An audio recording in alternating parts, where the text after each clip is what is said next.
नमस्कार, मी प्रदीप नणनकर. आपण पाहत आहात इंद्रधनुष्य.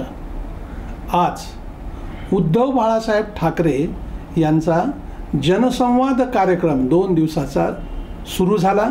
लातूर जिल्ह्यातल्या औसा विधानसभा मतदारसंघात, की जो मतदारसंघ धाराशिव लोकसभा मतदारसंघात येतो, तिथल्या विजय मंगल कार्यालयामध्ये त्यांचा पहिला कार्यक्रम झाला दुपारी 2:15 वाजता.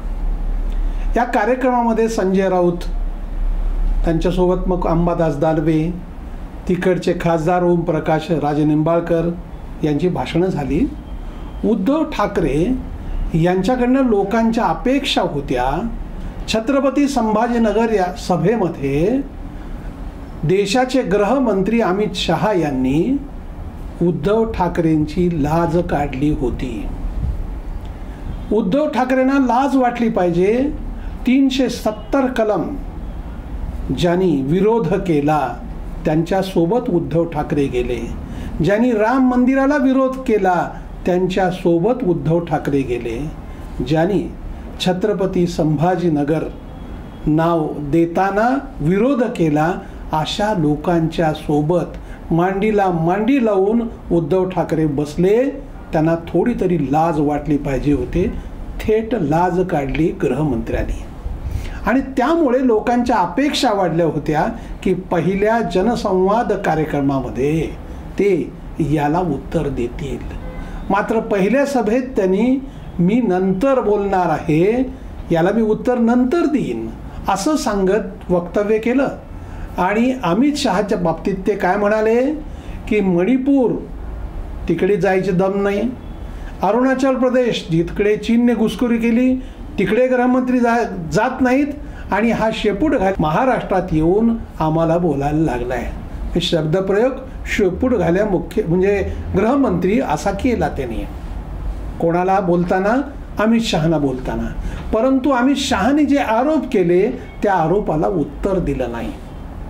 ते काय म्हणाले की मोदी गॅरंटी, ही जी मोदी गॅरंटी आहे ना, ही गॅरंटी कशी झाली आहे?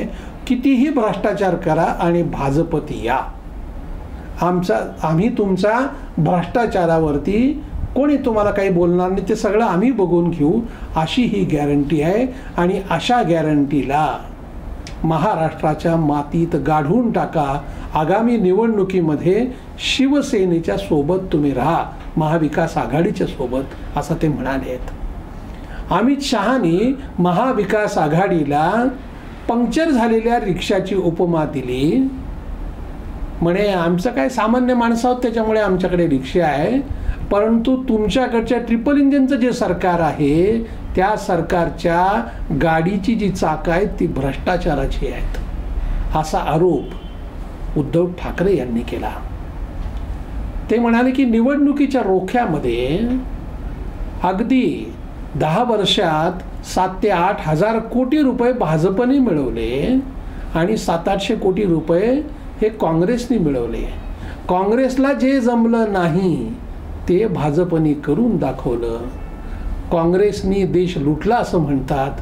त्यांना जे जमलं नाही 70 वर्षात ते अवघ्या 10 वर्षात 10 पटीनं भाजपने लुटलंय, असा आरोपही उद्धव ठाकरे यांनी केला.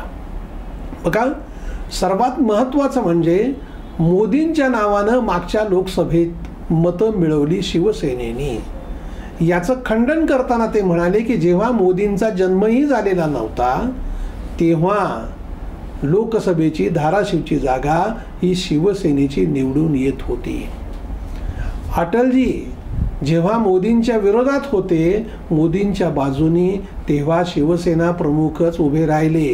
ते जर उभे राहिले नसते तर मोदींचा राजकीय जन्म झाला नसता.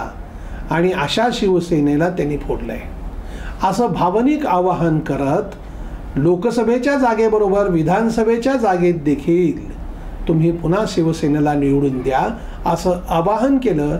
आता पुढच्या सभेत अमित शहानी जे थेट लाज काढली ना, त्याच्यावरती ते काय बोलतायत. 2 दिवस ते आहेत इकडे धाराशिवमध्ये आणि 2 दिवसांमध्ये लोकांशी ते संवाद साधणार आहेत. नेमकं लोकांच्या मनामधले जे हे प्रश्न आहेत, अमित शहा जे बोललेत की त्यांनी नेमकी काय गरज होती की जे काँग्रेस, राष्ट्रवादी यांच्यासोबत साथ केलेली आहे, ज्यांनी हिंदुत्वाला विरोध केला त्यांच्यासोबत शिवसेना का राहती आहे, शिवसेनेचं हिंदुत्व आणि भाजपचं हिंदुत्व याचं वेगळेपण काय आहे, असा सगळा तपशील कदाचित या 2 दिवसात उद्धव ठाकरे बोलतील. पण पहिल्या सभेत मात्र त्यांनी अमित शहांच्या प्रश्नाला थेट उत्तर देणं टाळलेलं आहे. धन्यवाद. आपल्याला हा जर व्हिडिओ आवडला असेल तर तो लाईक करा, फॉरवर्ड करा व सबस्क्राईब करा.